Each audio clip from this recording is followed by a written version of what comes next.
हे बघ,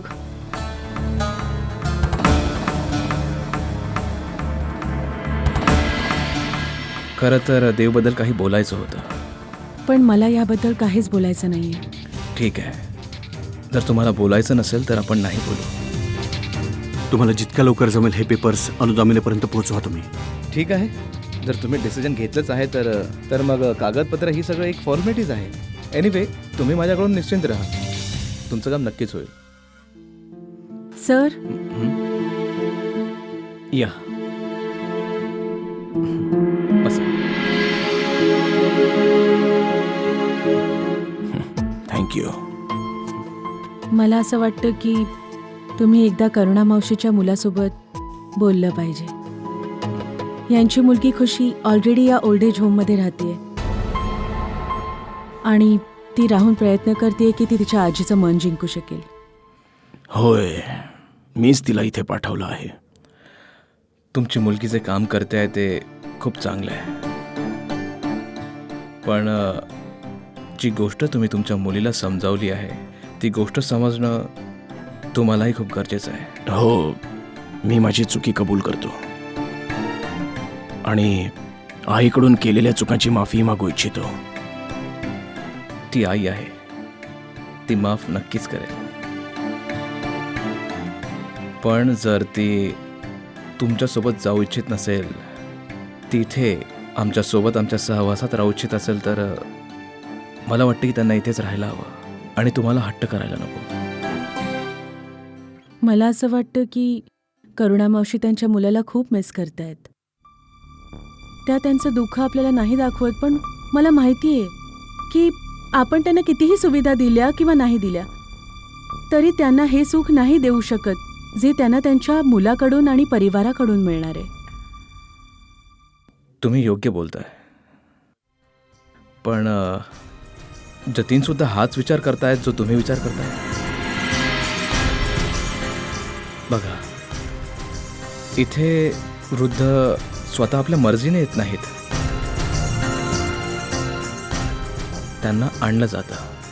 हो, घरात एक बिना कामाची वस्तू म्हणून त्यांना इथे सोडून दिलं जातं. ज्या दुःखासोबत करुणाताई इथे आल्या होत्या, जर तेच दुःख त्यांना पुन्हा सहन करावं लागलं तर कदाचित पुन्हा ते दुसऱ्याच्या दुःखात सहभागी नाही होऊ शकणार.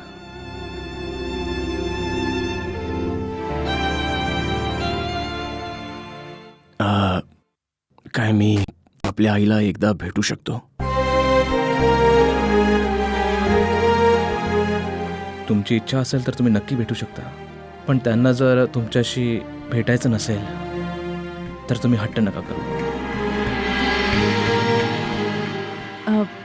मला वाटतं जतीनजी, तुम्हाला अजून थोडी वाट बघायला हवी, कारण की खुशी आत्ताच आली आहे ना इथे राहायला. तर जर करुणा मावशी तिला स्वीकार करेल तर मला पूर्ण भरोसा आहे की ती तुम्हालाही स्वीकार करेल. ठीक आहे, मी त्यांना काही दिवसानंतरच भेटायला येईन. तुम्हाला नाही वाटत की तुम्हाला करुणा मावशीशी एकदा बोलायला हवं? तुम्हाला असं वाटतं की आम्हाला त्यांना भेटायला पाहिजे? हो, आम्हाला तर नाही वाटत.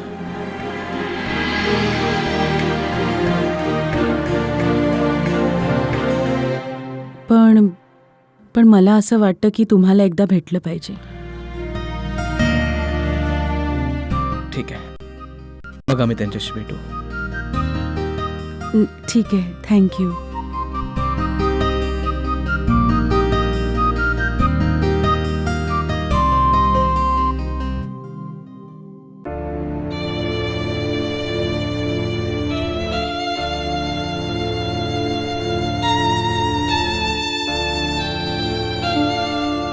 तुम्ही माझ्या डोळ्यातले अश्रू नका पाहू. यात कुठलाही त्रास कुठलंही दुखणं किंवा वाईट वाटण्यासारखं नाहीये. या डोळ्यात कुठलीही हीन भावना नाहीये की मी तुमच्या लायक नाही. आणि आणि वाईट वाटण्यासारखंही नाहीये की तुम्ही कधीच मला समजण्याचा प्रयत्न नाही केला. नेहमी तुम्ही कधीच माझ्या विश्वासाला बल नाही दिलं.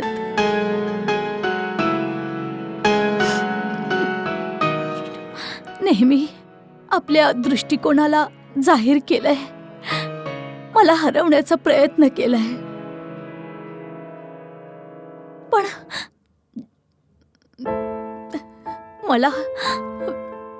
मला या गोष्टींचं दुःख नाहीये किंवा त्रासही नाहीये, कारण मला नाही वाटत की माझ्या बरोबर नारीच्या आत्मसन्मानाला ठेस पोहोचावी.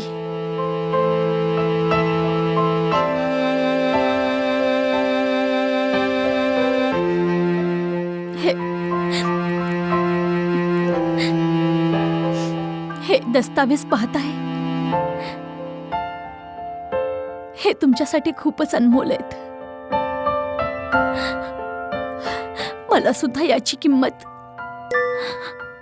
आधीच कळली असती, कारण मी तर अशिक्षित आहे ना.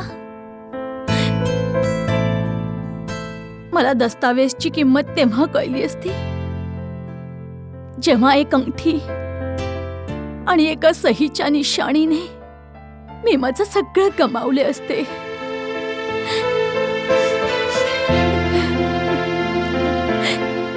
पण उशिरा का होईना आज मला कळलंय.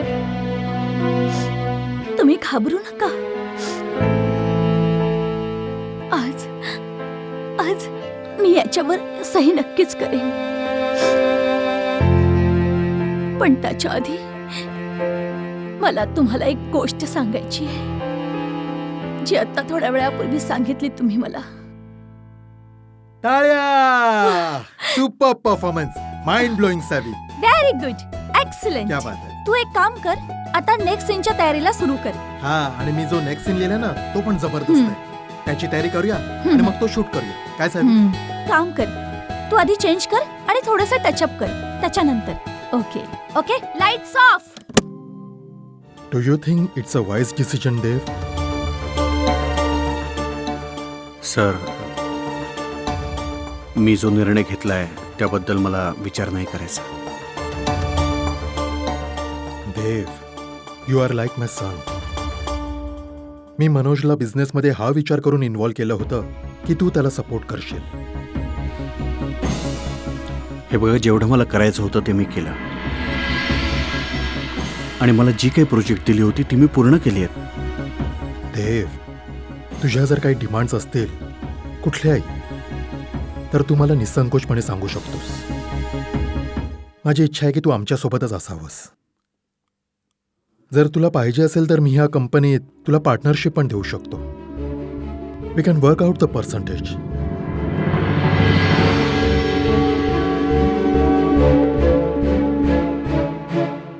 सर, तुमची ऑफर खूप लहान आहे आणि माझा डिसिजन खूप मोठा, आणि मला नाही वाटत की तुमच्याजवळ अशी कोणती ऑफर आहे जी माझ्या निर्णयाला बदलू शकेल.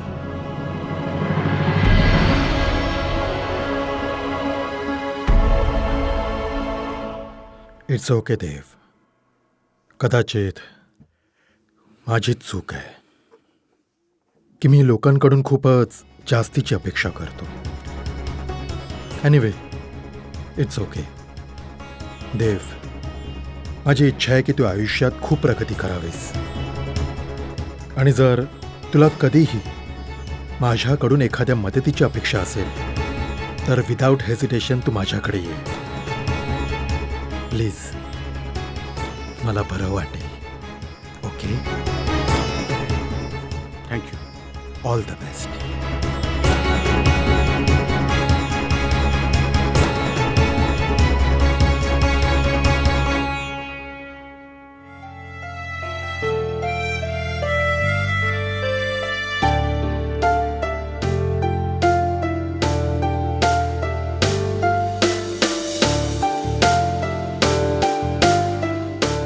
तुम्हाला देवशी बोलायला हवं होतं.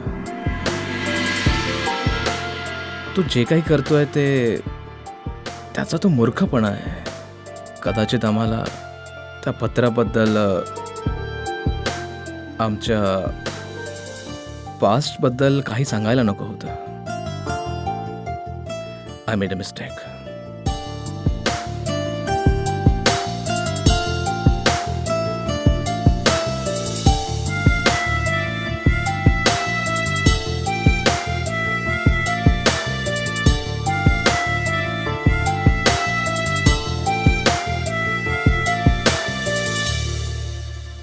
कोणतीही गोष्ट कधीच त्यांच्यापासून लपवण्याचा माझा उद्देश नव्हता. पण प्रत्येक गोष्ट सांगावी हे मला आवश्यक नाही वाटत. कारण की प्रत्येक व्यक्तीचा आपला एक पर्सनल स्पेस असतो. आणि असं मी मानते. आणि असं मी यासाठी नाही मानत की माझ्या भूतकाळातल्या काही गोष्टी आहेत ज्या बाहेर काढण्यापासून मला भीती वाटते. पण त्या गोष्टी मी यासाठी मानते कारण भूतकाळ नेहमीच एक घडून गेलेला दिवस असतो. आणि प्रत्येक मनुष्य त्या भूतकाळात बऱ्याच वेळ जगलेला असतो. आणि माझा भूतकाळ तर एक जगून गेलेलं माझं आयुष्य होतं, ज्यामध्ये ना तर माझा आज आहे आणि नाही येणारा दिवस सामील होता.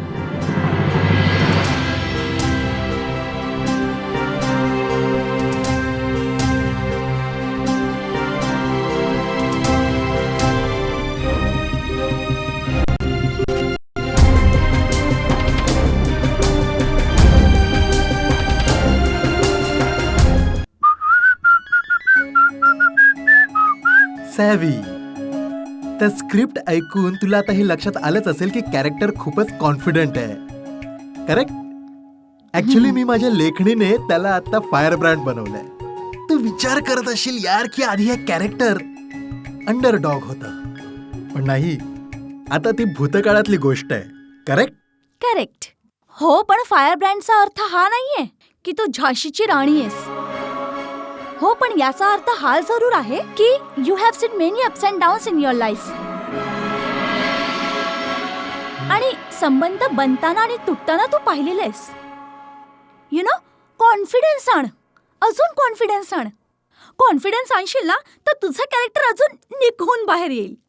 हा, आय लाईक दिस पॉइंट. लिसन, हे बघ, तुझ्या परफॉर्मन्सला जरा ना सटल ठेव. करेक्ट? आणि एकदम स्लीक असायला हवं. तुझं कॅरेक्टर जे आहे आधी खूपच ओझ्याखाली होतं. आता कुठलंही ओझं नाहीये. तू तुझं सगळं बॅगेज मागे सोडून आली आहेस. Because now you are the problem, shooter of the show. Correct? मी तर कन्फ्यूज झाले. का? तुम्हा दोघांचं ब्रीफ काही जास्तच डिटेलमध्ये झालंय. एक काम करते, जेवढं आतापर्यंत मी रीडिंग केलंय आधी मी ते करते आणि त्यामध्ये जर काही चुकीचं झालं तर तुम्ही करेक्ट करा. नाहीतर असं तर माझ्या लक्षात काहीच नाही राहणार. सॉरी, बट हे माझं ऑनेस्ट ओपिनियन आहे. I like honesty very much. Okay, तर एक टेक करून पाहूया. दादा,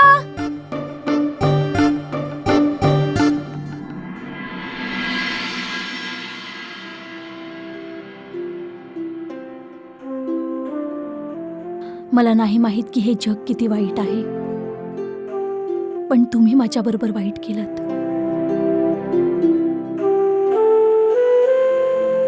पण मला कुठलीच खंत नाहीये, कारण मी माझ्या आयुष्यात खूपच खुश आहे आणि आशा करते की तुम्ही सुद्धा आनंदित राहण्याचा प्रयत्न कराल.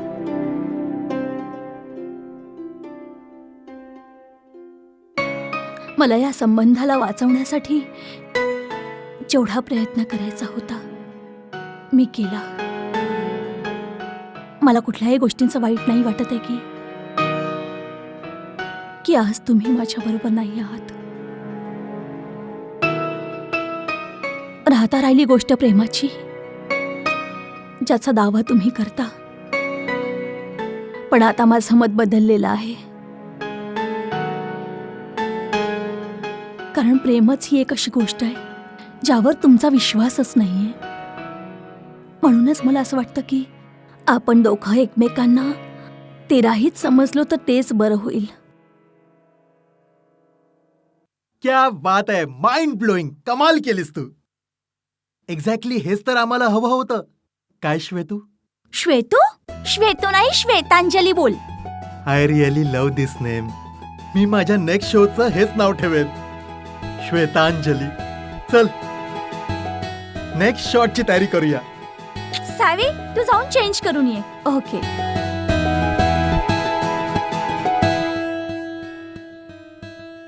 डफलीजी, आपण एक काम करूया. दोघांचं एक ड्युएट करूया हिरो बरोबर. त्याने काय होईल की दोघांची केमिस्ट्री मॅच होऊन जाईल आणि फायनल शूटच्या दिवशी आपल्याला रिझल्ट चांगला मिळेल. क्या बात आहे. आणि तसंही सोलो परफॉर्मन्स मध्ये सॅवीने तर बाजी मारली. हो, पण आपला हिरो पण काय कमी नाहीये. ड्युएट करूया आणि मग बघूया काय होतं ते.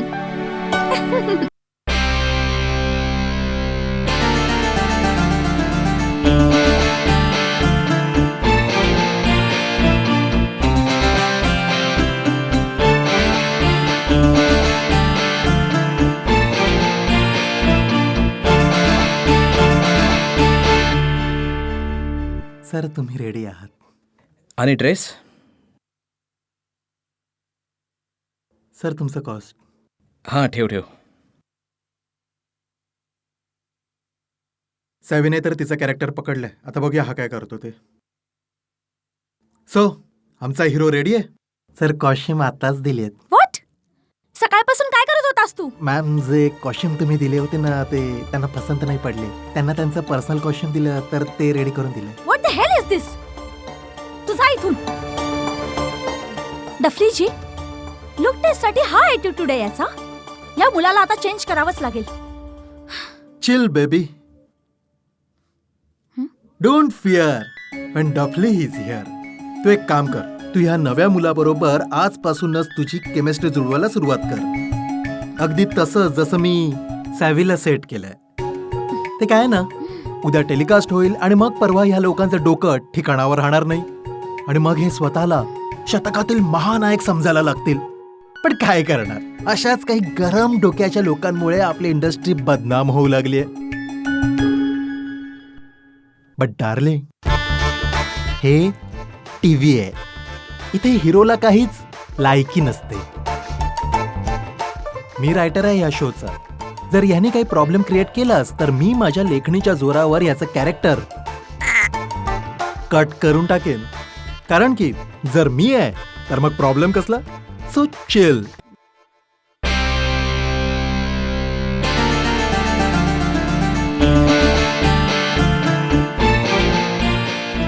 वाव, क्या बात है. आता आम्ही तुझ्याबद्दलच तर बोलत होतो. क्या बात है, handsome hunk of the year. तू तर सलमानला पण फेल केलंस. काय श्वेतू? श्वेतू? श्वेतू नाही, श्वेतांजली. श्वेतांजली, माझ्या येणाऱ्या सिरियलचं टायटल. यांचं नाव माझ्या हृदयात असं काही रजिस्टर झालंय की आजच जाऊन मी हे लगेच रजिस्टर करेन. हा, तर if you are ready we can go. Shot ready आहे, जायचं. हा, चला चला, let's go, let's shoot, let's go. तुम्ही पेपर्स द्या, मी साईन करायला आलो. खरंच हे खूप मोठं डिसिजन आहे देवसाहेब, जे तुम्ही घेतलंय. कारण शिक्षा करणं हे खूप छोटीशी गोष्ट आहे, पण कोणाला माफ करणं हे खरंच खूप मोठी गोष्ट आहे. हे बघा, तुम्ही मला ते पेपर देऊन टाका आणि मी इकडे ते पेपर साईन करायला आलोय. आणि प्लीज मला तुम्ही हे समजवू नका की मी किती मोठं काम करतोय ते. आय एम सॉरी देवसाहेब, जर तुम्हाला माझ्या गोष्टीचं वाईट वाटलं असेल तर.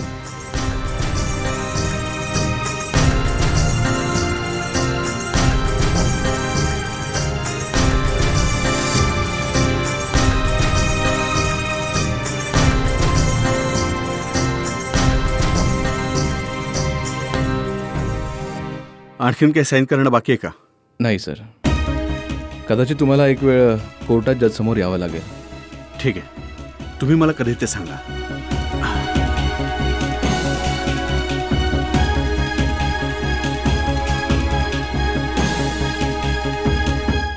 मी हे पेपर्स नॅन्सीसाठी नाही तर माझ्यासाठी साईन केलेले आहेत. माझ्या सिग्नेचर्स आमच्या छोट्या साहेबांच्या म्हणजेच मनोज केसरींच्या तोंडावर मारलेली एक झापड असेल.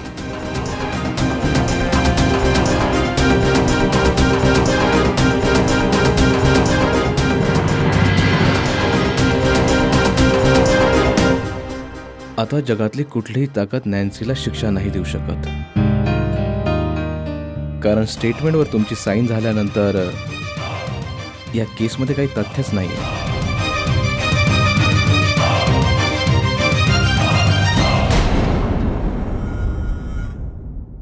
जर का तू पुन्हा फोन करण्याचा प्रयत्न केलास तर मी पोलिसांकडे जाईन. त्याने काहीच फायदा नाही होणार माझी जानू, कारण की मी जेलमध्येच आहे.